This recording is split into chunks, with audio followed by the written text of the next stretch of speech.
नमो नारायण सज्जनों, जीवन में जब अत्यधिक दुख बढ़ जाए, कुछ ऐसा समय बन जाए, विपत्ति बनी रहे, तो उस समय हमारा पहला कर्तव्य क्या होता है? हम क्या करें कि इन चीज़ों से हमको निजात मिले। आज बहुत सारे अनुभव लेने के बाद मैं कुछ चीज़ों को स्पष्ट करना चाहता हूँ और स्पष्ट कर दूँ, चूँकि अनुभव है इन चीज़ों का।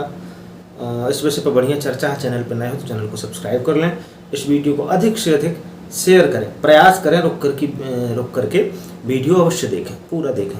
आज का समय है, ट्रेंड है, कुछ लोग ऐसी वीडियो पसंद नहीं करते, ना ऐसे चैनल को सब्सक्राइब करते, ना सुनना चाहते। पर जीवन में एक बात याद रखना, आप जो दौड़ रहे हैं, हम जो दौड़ रहे हैं, संसार जो दौड़ रहा है, वो भोग और शांति के लिए दौड़ रहा है, जिसमें से 99% चांसेस हैं कि वो भोग के लिए दौड़ रहा है। उसके जीवन का पूरा घटनाक्रम, पूरा कालक्रम सिर्फ और सिर्फ भोग में जुड़ा है। जो भी अर्जन करेगा, अर्थ निकालेगा, जो भी अर्जित करेगा, वो सिर्फ भोग से जुड़ा है।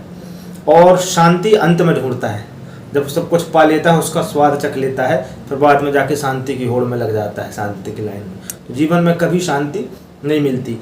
बाल्यावस्था से ही, बचपन से ही जीवन में शांति को पाने का प्रयास करो। बुढ़ापे में तो ये चीज़ें मिलने की नहीं रही, ठीक, मिल भी नहीं सकती। सबसे पहले एक बात बताऊं कि दुख जब बढ़ता है ना माई बाप, सबसे बड़ा मध्यम वर्ग के लिए, गरीबों के लिए सबसे बड़ा दुख होता है धन। गरीबी सबसे बड़ा अभिशाप है माई बाप, और इसके लिए कोई टोना टोटका, कोई कभी ऐसी विशेष चीज़ें काम में प्रयोग में नहीं आती। एक चीज़ आपकी काम में आती है, वो आती है आपकी दिनचर्या, आपका नियम, आप किस तरीके से ईश्वर से जुड़े हैं, वो शैली बोध लगाने की, वो आत्मविश्वास जगाने का फॉर्मूला, वही जीवन में मैं बार बार बताता हूँ। यही सारी चीज़ें काम में आती हैं, यही सब कुछ होता है। आज मैं एक घर से व्यक्तिगत जुड़ा हूँ तो मैं बताऊँ, मैं ऐसे हजारों घर से जुड़ा हूँ। शिष्य परंपरावली में उठता हूँ, बैठता हूँ, गांव में सामाजिक वर्गों में आता हूँ, जाता हूँ, उठता हूँ, बैठता हूँ, हर चीज़ है। तो करते करते इस अवस्था में एक अनुभव आ जाता है। मैं व्यक्तिगत लूँ तो मेरे ऊपर खुद इतना दुख आया, किसी कालखंड में इतनी परिस्थिति बनी, विपत्ति। और जब गरीबी रहती है ना, दुख रहता है ना, तो वो कहते हैं ना, गरीबी में गीला आटा, आटा सानते सानते ना कभी कभी गीला हो जाता है। उसको सानने का प्रयास करो, सुखाने का, और गीला होता चला जाता है।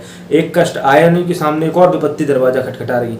जब ऐसी परिस्थितियां निर्मित होती हैं महाराज, उस समय से जो बच के निकल जाए और उसको जो अनुभव मिले, वो जो बताए ना, तो मेरे लिए सबसे बड़ा महत्वपूर्ण है। किसी ग्रंथ में, किसी पुस्तक में ऐसे अनुभव नहीं पाए जाते। बचने के मार्गदर्शन पाए जाते हैं, ये मैं कहूँगा, उनको पढ़ता हूँ, हर चीज़ है।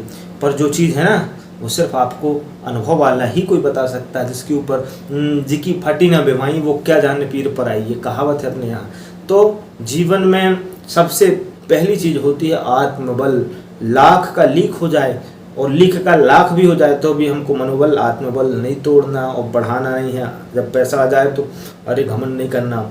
जब तक ये चीज़ें नहीं करेंगे, हम किसी शांति तक, किसी एक स्टेज तक हम पहुंच नहीं पाएंगे।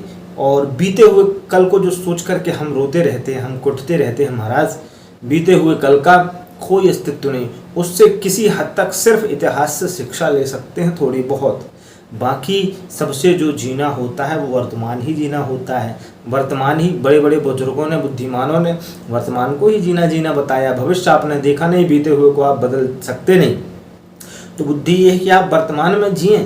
आज की युवा पीढ़ी छोटे से स्ट्रेस में, थोड़ी सी कुछ टेंशनाइज्ड परिस्थिति बनी और जाकर के गलत रिएक्शन होता है उसका, क्योंकि वो उतना झेल नहीं पा रही है, उतना समझ नहीं पा रही है। बड़े बड़े घर, कुटुंब, परिवार छोटी छोटी सी गलतियों में, छोटे छोटे से मानाभिमान में आकर के टूट गए महाराज। सब क्षतिग्रस्त हो गए, फायदा तीसरा उठा के ले गया।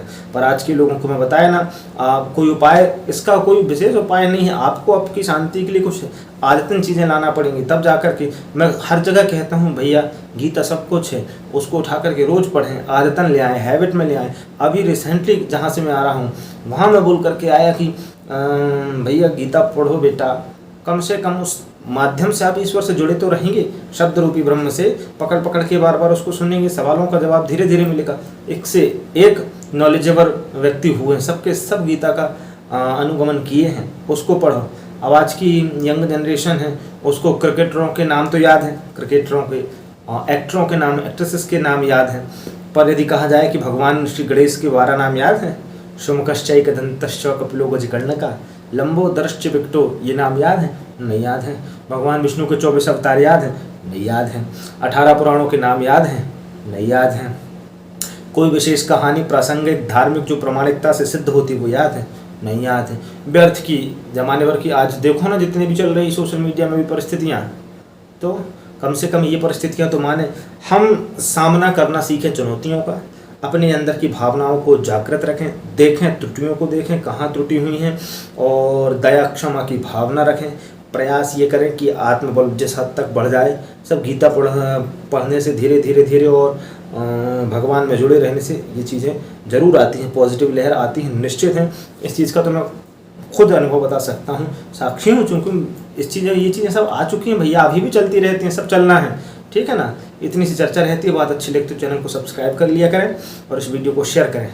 नमो नारायण।